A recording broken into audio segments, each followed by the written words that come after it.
I've decided to start this video with the relays themselves. I've color coded each terminal for ease of visualization. Left is how you would look at the bottom of relay. They are as they are found on a relay, and here is a typical drawing that you may find on a relay. Again, I've color coded them in relation to the numbers here on the left and what they are and what they do. Bottom right here is actually a diagram I've drawn of what's actually inside a relay and goes beyond what you are normally told and tells you how a relay actually works. These relays are called single pole double throw relays. A single pole is terminal 30 is a single pole. Double throw is you've got 2 points of supply or load, 87A and 87. 87 is the top one, which is in orange, which is here.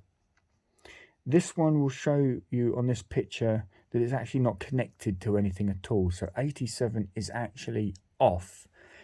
Inside the relay, in its natural position, is what's going on.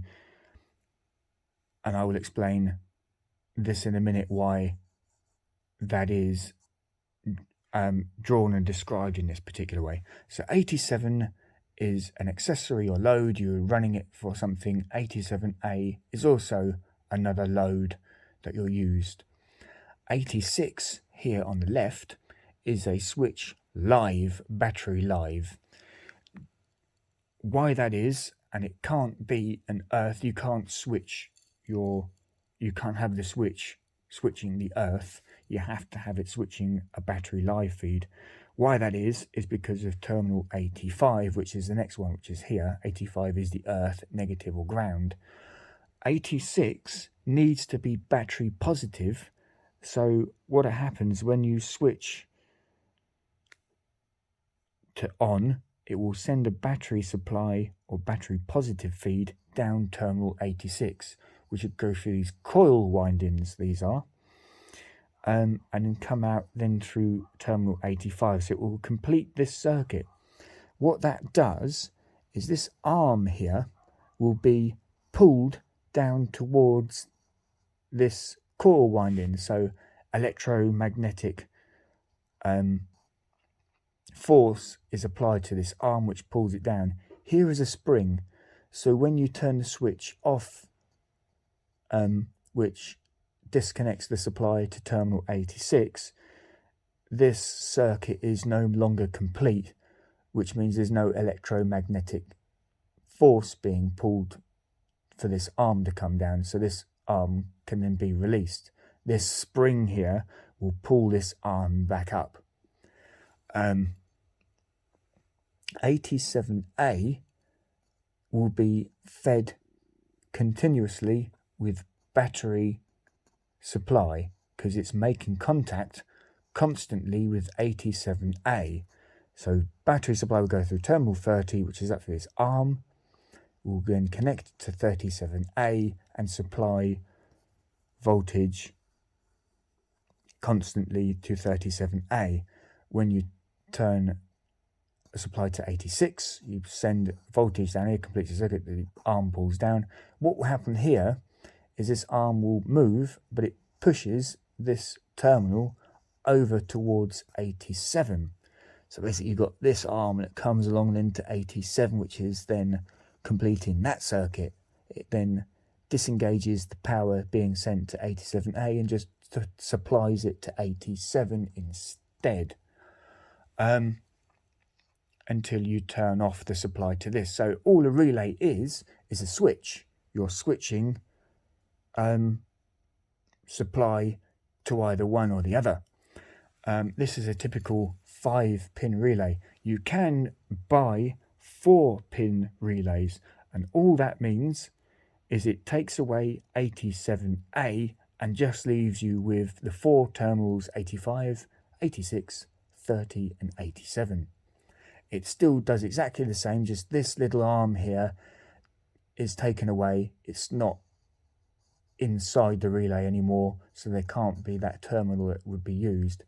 That kind of relay is suited for indicators, but this relay can be used for indicators as well. You just do not use terminal 37A because you don't need a constant supply of voltage to your indicators all the time. You just need them to be on or off, which will take me to the wiring diagram for the indicators. These are the two indicator relays here that I have just explained that have got the 5 terminals on them. Just 37A is not used. There is no yellow wire here used for your indicator system, which is why I say a 4-pin relay is more ideal, but a 5-pin relay can be used if you're building an indicator system of your own at home. Here is your battery. You've got the battery supply runs through a fuse, and then the other side of that fuse will go both to your switch and then for your FR, which is flasher relay. Your flasher relay will be red, which is terminal 30, which is your battery constant supply. On motorcycles or cars, usually between this point, you would have your ignition key, so you would have your main switch on and off. So when you turn your ignition key on, it then actually sends supply to this feed here, this lead for your battery positive. Once that's then got power running to it, you're then sending power constantly to these two relays and also to your indicator switch. You have a 3 point or toggle switch. So in a car, it would be much the same. You have a toggle switch where you do it down, might be down would be left, middle is off, and up is right. It's the same idea here. Down, left, or right, up, right. Same as your motorcycle switch gear will have this same idea where you've got 3 terminals. You turn it left to left and turn it right to right. This is this here, this idea. So you turn your toggle switch to left, which will supply the battery and complete the circuit to this blue cable, which is terminal 36, which is your switch live, which is why I'm saying it comes from your battery plus supply feed, which goes to terminal 86. Remember I said 86 and 85 are connected together. Once you send a battery feed down this line, it will complete the circuit and the arm will move, or the relay switch will move inside, which is energizing the relay. So depending on what position you're turning your switch, your toggle switch, or your motorcycle switch onto, will determine what relay is used. So right will go to right indicator relay, left will go to left relay, and flasher relay will turn this supply on, off, on, off, on, off.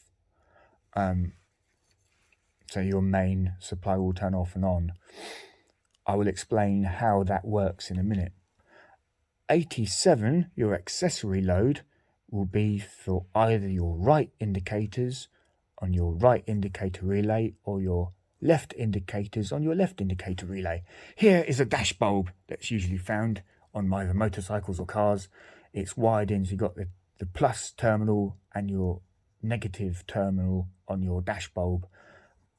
Your plus terminal will be connected to both your left indicators and your right indicator unit on terminal 87. Why that is because when you turn your left indicators on or right indicators on, that will flash at the same time as the bulbs will flash. So it will tell you in your dash or on your motorcycle that your lights are actually flashing. And that's how that works. If the bulb here blows, it doesn't matter because these will still work. Your exterior indicator bulbs will still work. Ones that do on the classic, some older style vehicles that use bulbs, if this bulb blows, it might mean that your indicators actually flash a bit quicker. That will be because of load. Say, oh, I put my left indicators on and they seem to flash faster than the right indicators. That will be because a bulb has blown, and your load that you're putting through this system will change, affecting your flasher relay. Your flasher relay is set to a particular load and will flash on and off at a particular rate, depending on the load that you're running. So if you have traditional bulbs on your motorcycle or car and you want to put LED type bulbs on it instead, you will need to change your flasher relay to suit, because the load that's required for LEDs is considerably less than bulbs. They're more efficient, they're a little bit brighter LED bulbs than traditional classic filament bulbs. So people tend to favour those, but wonder why they might flash or not flash at all is because your flasher relay is not suited for LED type indicator bulbs, and that's why. And that's a fault finding issue. If you have a vehicle or something that your indicators flash, it will be because a bulb usually is blown, and not anything to do with the actual relays or flasher relay itself. But this is it. Basically, this is basically it. You have blue 86 goes to either left or right. You have two relays because you have two wiring systems. You have left indicators and right indicators. You have two relays to supply. So you send voltage down. The voltage, once it's chosen which circuit you want to supply voltage to, will depend on which relay is energized. The battery will go through the relay, flasher relay, and flash, and the load 87 will come out and supply the bulbs with your battery supply. These black leads are your earth or battery terminals. I'm putting them back to the battery. They don't have to go to the battery. They can just go to the chassis ground, which will shorten the length of wiring used.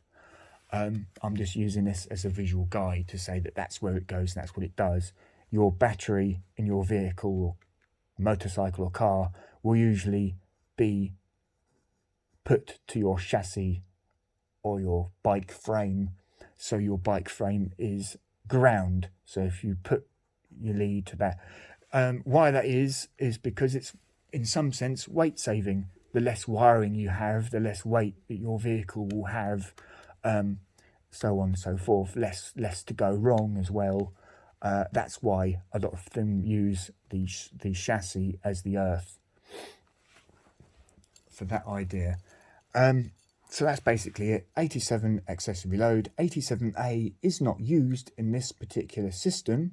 You can buy relays that are only 4 pins.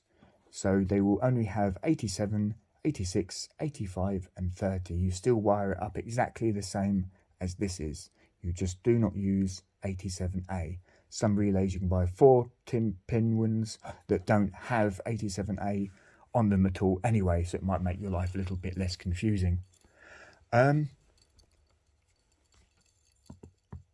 that's why do not connect it up to 37A. If you got it wrong somehow and your indicators are on all the time on one side, it might be because you've put your indicator wiring onto terminal 37A and you haven't put it onto 37, which is why maybe one side's on all the time and you turn the indicators on and it then doesn't work, and you turn it off and they suddenly come on again.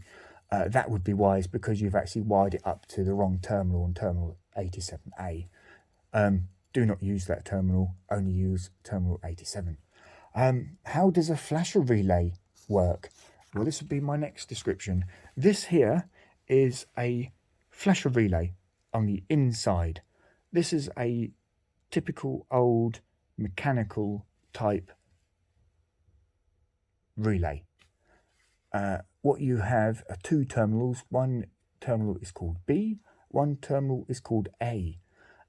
B stands for battery, so it would come from your, going back to the indicator description, would come from your battery supply, which would be to terminal B, which is this one. So your supply feed will go to this one, and L is your load.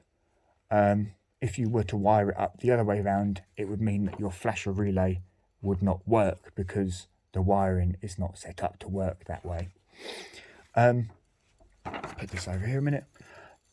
How a flasher relay works and why it clicks or makes that ticky noise is here we have tiny wires. To start with, these tiny wires are then connected to the load, but because they're tiny wires, they aren't strong enough to complete the circuit. What will happen is these will heat up. They will have a lot of resistance because the supply is so strong and it hasn't anywhere to go, so it gets hot, it heats up. That heating will flex or bend this much thicker tab or strip of metal, and that flex or bend will make contact with terminal L. Because it's much thicker and it can handle the load required, it will complete the circuit properly. So then it will supply your indicators or whatever with supply, will turn your indicator bulbs on. How they turn off is these tiny wires are then given a chance to cool down. Their cooling down means that this flex will come back again. It means that the flex will come off away, disconnecting the supply again, which will mean that these tiny wires will again start to heat up because this is not connected anymore. They get hot. This flexes and touches that, which takes the load through this system instead of this wire, completes a circuit. This gets cold, this arm will move back. This gets hot, this arm moves up. It gets cold, it moves back. It gets hot, it moves on. And that is your on off. That's how your flasher works, is by heat. The ticky noise is actually the metal flexing on and off. The flex, that tick tick tick, is actually the metal flexing on and off from the terminal L. That's what gives you that ticky noise. Reasons why these fail is because this moves. It's got movement in it. This little tab has movement, so it might snap off. Therefore, if that's fallen off and it's just loose inside your flasher relay, it means that it's not making contact anymore. It means that your flasher relay is then broken. If that is the case, you can, on some of them, take the outer casing off. You can resolder this arm back onto where it has snapped off from and then still reuse it again. Maybe the tiny wire has perhaps come off, it's fallen apart on the inside or something. But because there's so much movement and everything, modern relays don't have this mechanical system in them. They actually just are solid. They use more modern ideas for wiring, and what that does is they will last longer because there's no movement. Nothing's moving, it's all solid, therefore less to go wrong, and they last that little bit longer.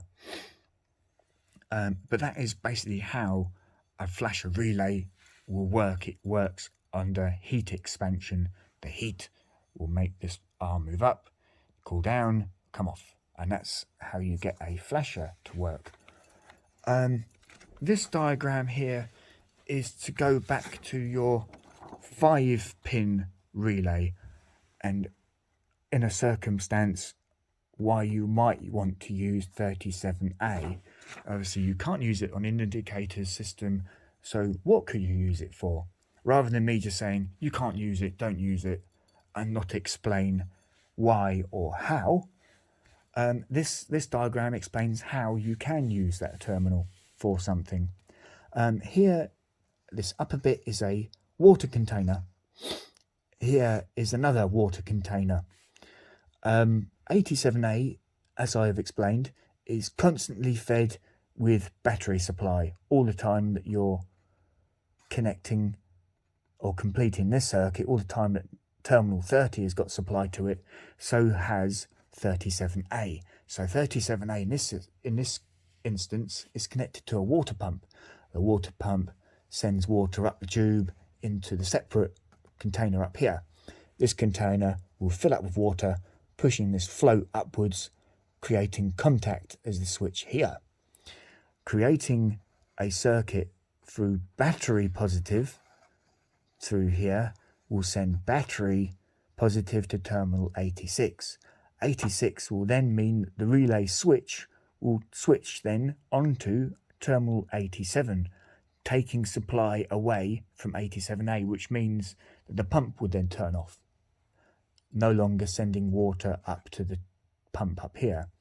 What it will do is it will send supply to a warning lamp to say that this tank is now full. This light will come on telling you that this tank is full, until you drain the water or whatever fluid you've got in it out, which then disconnects the switch off, which then, taking supply away from terminal 86, will make the switch in the relay turn the other way, back to 87A, turning the pump back on, which then pumps water back into this upper container again. So this is an example of why you might use a 5-pin relay, or how it can be used and its uses for.